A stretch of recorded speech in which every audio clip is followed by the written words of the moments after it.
mengetahui geritik hati itu salah satu kewajiban bagi orang suluk. Ini ada bakal hendak, kadang di hati ini bakal hendak.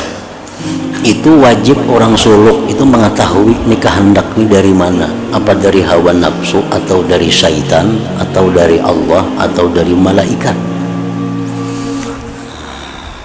Kehendak dari syaitan, geritik hati dari syaitan pasti kerugian.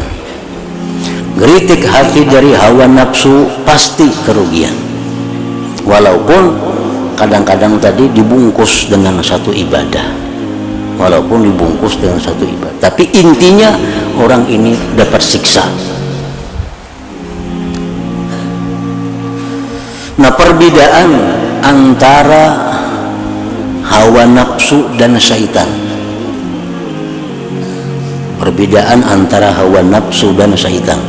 ini sama-sama pada negatif. Nah, syaitan ini yang penting tujuannya menjatuhkan kita ke dalam dosa. Apapun perbuatannya, yang penting kita dapat dosa. Nah, itu syaitan. Kalau hawa nafsu ini biasanya menjatuhkan kita dalam satu dosa, tetapi terarah kepada satu dosa itu. Nah, itu biasanya hawa nafsu. Contohnya, dalam geritik hati ada timbul keinginan hendak berzina. Ini sudah jelas dari syaitan atau hawa nafsu. Hendak berzina lawan Pulanah binti Pulan. Ini geritik hati timbul. Nah, membedakan apakah ini dari syaitan atau dari hawa nafsu. Nah, apabila dari syaitan, begitu dia hendak melakukan perzinahan dengan seseorang tadi, orang yang dituju itu kadada di tempat, yang lain siapakah dicari gantinya. Yang penting terjadi zina. Nah, ini dari syaitan. Ini laki-laki hendak berzina dengan si A, berangkat sampai di tempat sekalinya A-nya kadada, ada B dimakannya. Yang penting orang ini jatuh dalam zina. Nah, ini dari syaitan. Kalau hawa nafsu kada. Nah, hawa nafsu geritik hendak berzina dengan A, berangkat. Mana A-nya kadada menghadangi itu. Hurufnya lawan B kada maunya, mesti A itu ditujunya. Tapi mesti dapatnya sebulan gak dihadanginya aja. Nah, ini dari hawa nafsu biasanya.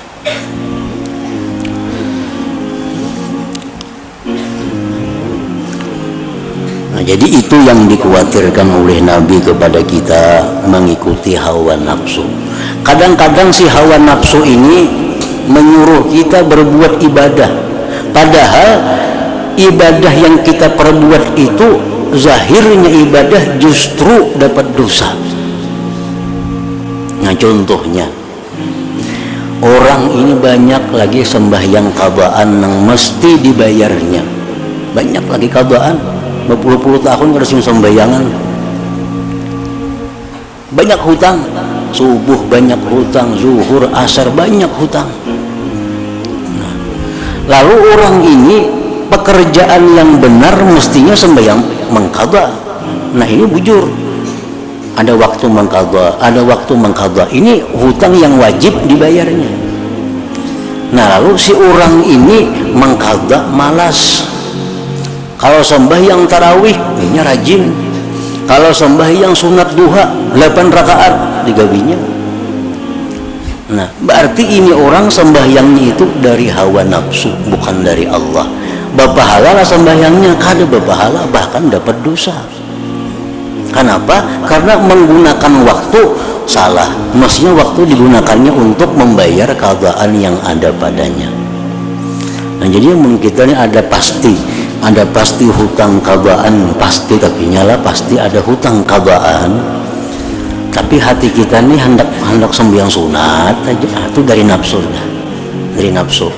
dari nafsu, bukan bujur, bukan dari Allah itu, bukan dari Allah.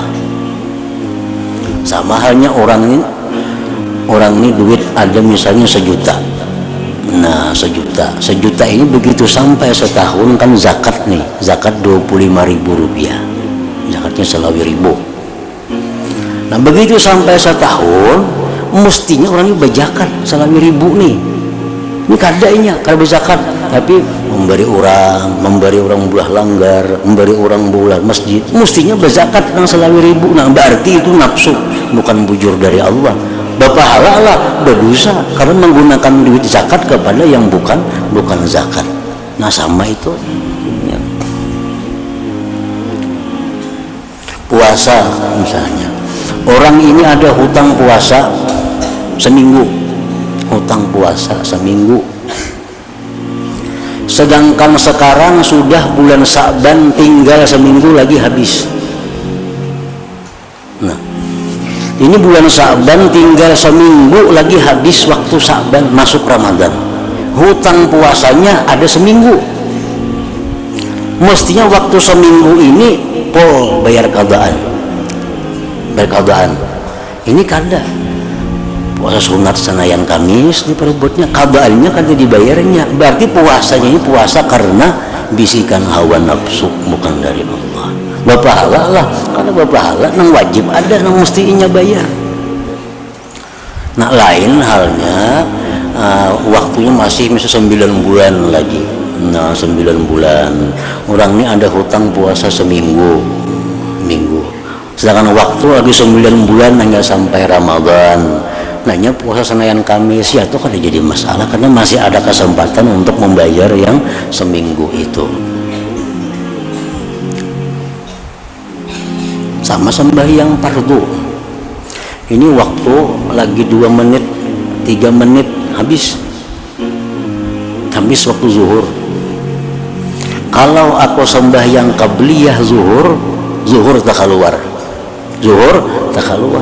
Mana baiknya qabliyah zuhur kah digawi, zuhurnya kah dilaksanakan? Bila hati kita cenderung kepada qabliyah zuhur, biar zuhurnya di luar waktu, berarti ini hawa nafsu hendak, itu bukan dari Allah. Itu mestinya zuhur selamatkan dulu dalam waktu. Masalah qabliyah tuh kawa dibayar kayaknya imbal zuhur diqadha. Nah kayak itu jangan mengqadha zuhurnya, qabliyahnya diqadha, bukan zuhurnya yang diqadha. Nah jadi hawa nafsu itu memberikan dorongan kepada kita untuk berbuat kemaksiatan, berbuat kesalahan, walaupun kadang-kadang kelihatan dibungkus dengan satu bungkusan ibadah. Nah itu hati-hati, itu hawa nafsu. Setiap ada berbetulan dua ibadah,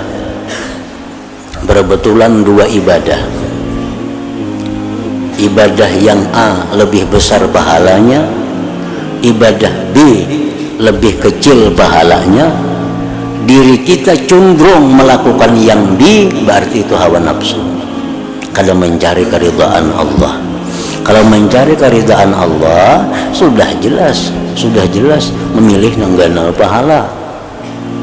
Ada duit bisa 5.000 rupiah, 5.000 aja, 5.000. Ada orang nang kelaparan, sudah 2-3 harinya kada makan, minta duit 5.000, makan sudah 3 hari kada makan mirnya. Ini dibayar duit kenal bana pahalanya nih, baru sudah 2-3 hari kada makan, tukar nasi bungkus 5.000 gana pahalanya. Ada orang sumbangan wakaf langgar misalnya, mau diberiakan ke wakaf, ini kada tukarakan nasi bungkus, ini nasi bungkus tukarakan wakaf kada tabari. Bila hati kita cenderung kepada berwakaf, berarti itu hawa nafsu ngaranya, kada dari Allah. Karena menggana pahala, menyelamatkan nyawa orang yang kada makan 2-3 hari ini mestinya. Jadi setiap dua ibadah berbetulan, yang satu lebih besar pahala, tetapi kita suka kepada yang lebih kecil pahala, berarti itu hawa nafsu, bukan mencari keridhaan Allah.